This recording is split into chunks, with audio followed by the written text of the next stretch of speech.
100 years ago today marks the beginning of the Battle of Vimy Ridge, a seminal moment in Canadian history. Now, there's a lot of mythology associated with this battle. We love to talk about the courage, the heroism, the determination, the spirit of our troops. All of this is true. All of this is true. But I'm going to make the argument that the battle wasn't won here, but it was won right here.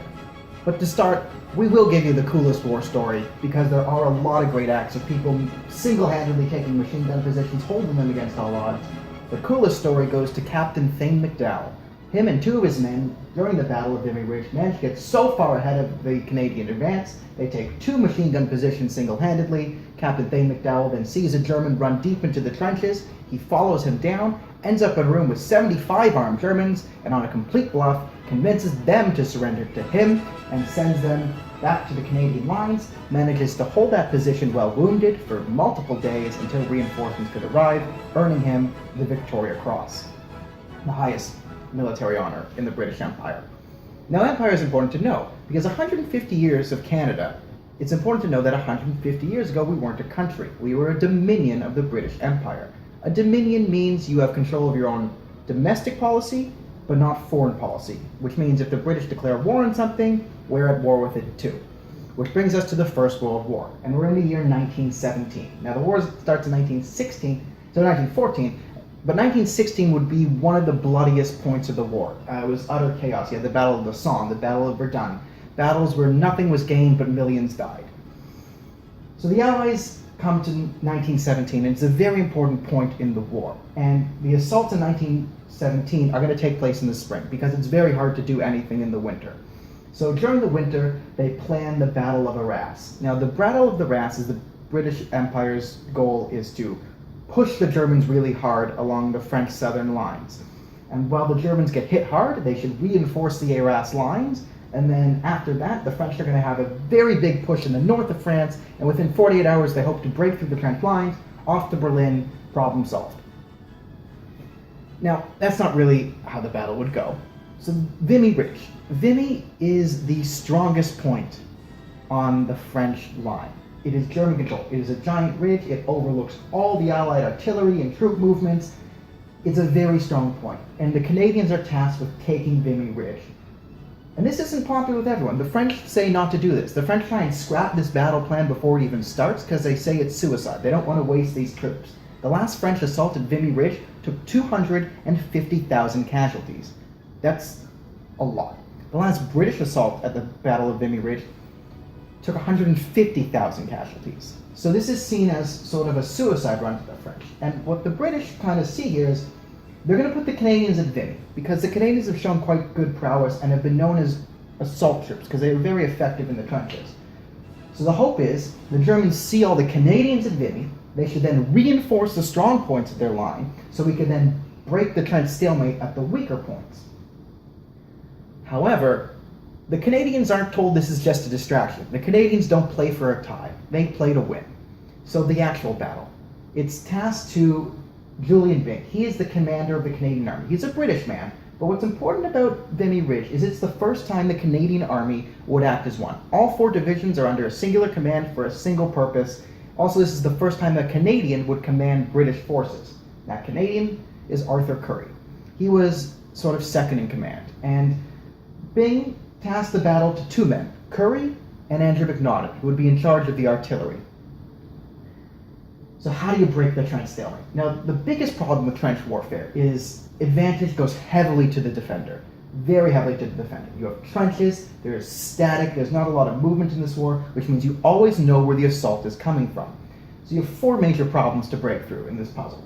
Number one, barbed wire here. Barbed wire is sort of the most underrated weapon of this war, because when you're out in no man's land, if you stop in no man's land, you're dead. Ask these three. It is not a fun place to be. So once you get to barbed wire, if you have to try and maneuver into it, all these machine gun positions are trained on you. You're not going to last very long. The second problem is all these entrenched machine gun positions. Again, if you know where an assault is coming from, you reinforce the strongest points with the strongest weapons. The third problem is the overall defensive capabilities of the trenches. Now, these trenches are dug deep. deep in, there's trenches crisscrossing all these hills. It's very hard to hit someone with a trench. You can have sandbags, machine guns, snipers, you name it. Very hard to get into a trench. The fourth problem, maybe the biggest, is all this artillery. Even if you get all these men into no man's land, you can stop all these machine guns. If you have men out in the open and this artillery can fire on them, modern artillery can do heavy damage. You have shrapnel shells, you basically pack it full of pellets. They're designed to, when they explode, thousands of different pieces shatter off in all directions. You could take out about 20 to 30 meters of condensed troops with one shell. Thousands could die if artillery is used effectively or ineffectively. So how do you break through this?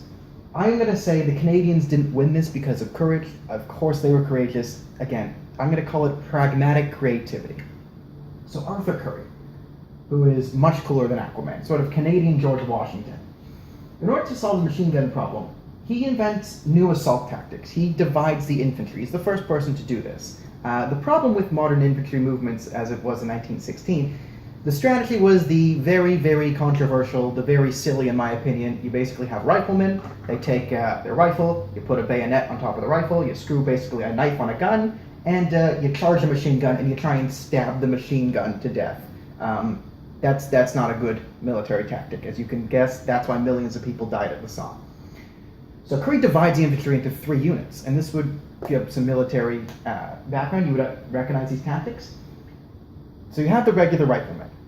Now there's 2 more divisions. One, light machine gun units. So they're what they say. They're mobile machine gun units. So the goal is to get these machine gunners into different points across no man's land that you could reinforce, and use machine guns to get consistent fire onto an enemy strong position, or suppressive fire.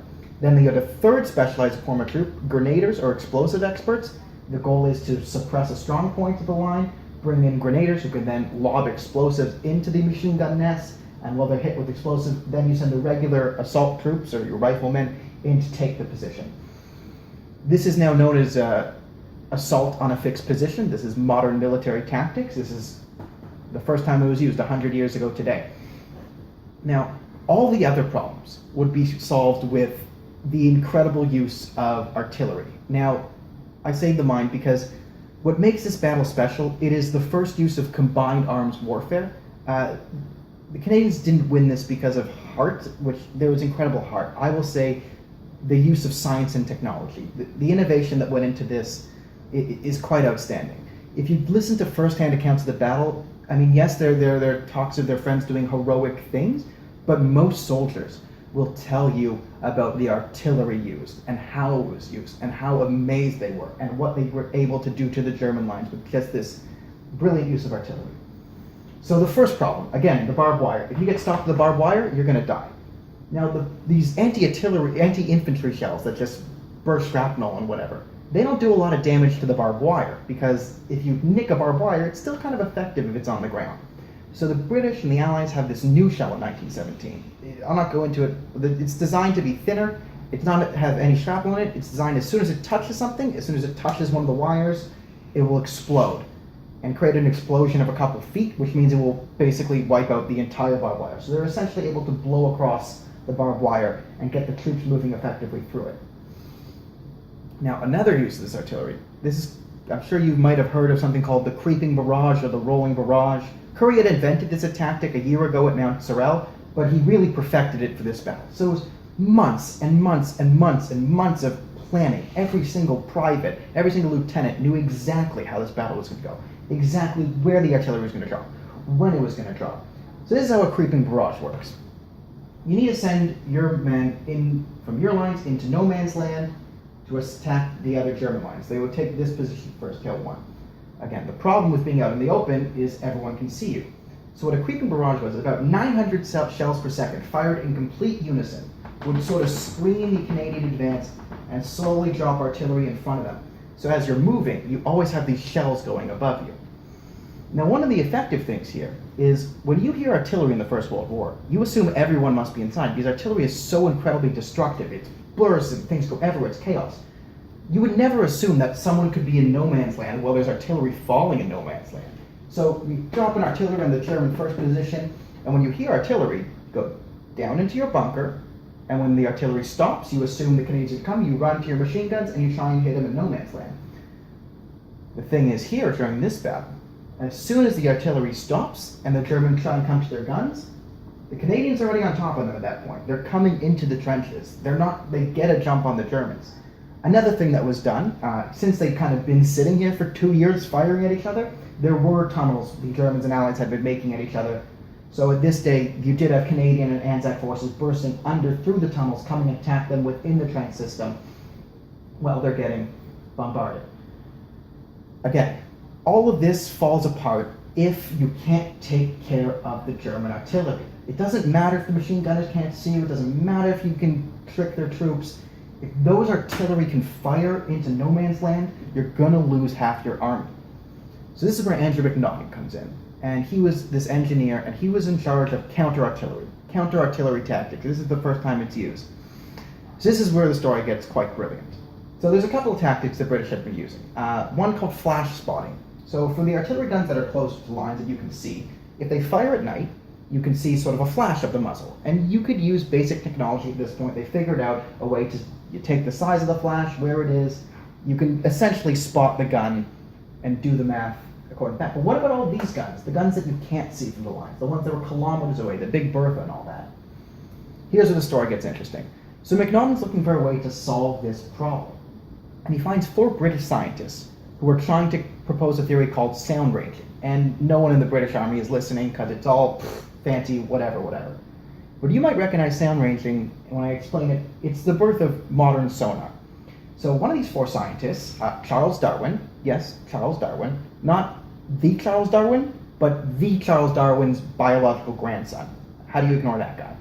So Charles Darwin and his friends, they've come up with a technique called sound ranging. So here's how it works. During the winter, because they had months and months and months to plan, the Canadians set up microphones all across their line. And whenever a German gun like here would fire, you can take the sound reading at 3 different points in the line. If you take those 3 different points, you can do some basic trigonometry and figure out the origin of the gun. So what they did, they spent months mapping where all the German artillery was. So again, when the battle starts at 5:30 in the morning, the first thing they fire on, they do their thing, they suppress, they get the Germans out of the trenches, but then they start blowing up the German artillery. They take out their artillery, kabam, kabam, kabam. Now there's still, you can't hit all of them. They didn't have all the gun sound. And another one of the things is, it was said that German guns wouldn't get off more than 1 shot during this battle. This was complete shock and awe, because the Germans had never seen this tactic before. What you had is you had German artillery guns firing, and then you had Canadians. Remember, there's no computers, there's no calculators. These are 18 to 30-year-old men doing trigonometry by hand quickly enough that one gun fires, before they can even reload and fire again, they're able to get the math, aim one of their guns, essentially blow up all the German artillery. This is complete shock and awe. The Germans are taken completely off guard. They've neutralized their artillery. Now, let's talk about the actual assault. So the assault begins at 5:30 in the morning. And now one of the things we tend to mythologize around the battle, we like to say things like, oh, we took it so quickly, like Juno Beach, we were so far ahead we were told to stop. We took them in an hour, we took them in a day. We didn't take the hill really quickly. We didn't take the hill really slowly. We took the hill on time, which is much more important, because there's no radio. This was all planned out perfectly beforehand. The assault is 5:30 in the morning begins, and they've taken the first objective by 12 noon exactly. The reason why it's important they take it at 12 noon, because at 12 noon, that is the exact second that the artillery then shifts to the second point, and the second Canadian assault begins at the second point of the German lines. So what happens is you have Germans retreating from the first hill going to the second hill in a moment of confusion when they're trained on the soldiers here. They then have an assault coming here. The Germans are caught completely off guard again for the second time of the day. The Canadians, by the end of the day, have both these positions. Now the hardest part of the battle, hill number 3, it's named Hill 451 because no one's really creative at this point. I think it's the 145th random hill they found in France. Either way, this is the highest point of the hill. So the next morning, they're able to take most of Hill 451 with another very creative artillery assault. So they essentially control this. Now, there's the top point of the hill, the heavily fortified position called the Pimple. That would actually be captured on April 12th. But after they take most of the hill, they're able to push through. The Canadians take about 5 kilometers worth of Allied lines, German lines. They capture all the guns. And this is this is the first major definitive victory of the entire First World War. The reason this is important is the Canadians broke the trench lines. The goal was to break the trench lines in this battle, but the battle plan was to break them in the north of France, where the French main assault would be, not where these 60,000 random Canadians would just bust through the strongest point of the line. Again, there's no radio. If there was radio, they could say, hey guys, we did it over here, come here. But all the reinforcements were up in the north of France to get behind the French. But the French used the tactics of, you know what, there's a million of us. And I know human wave tactics don't work, but what if we use human wave tactics? Again, they put a knife on their gun and they tried to stab the German machine guns. Hundreds of thousands of Frenchmen died, and the French army ends up mutinying after this battle. So that's why it's not really known in Allied lore. It's very, very Canadian, this battle. Because again, the Canadians break through the lines here, and they do it with 10,000 casualties. Again, that's heavy, heavy numbers, but keep in mind, it's a lot less than 250,000. The Germans take about 20,000 casualties. The Canadians capture more Germans.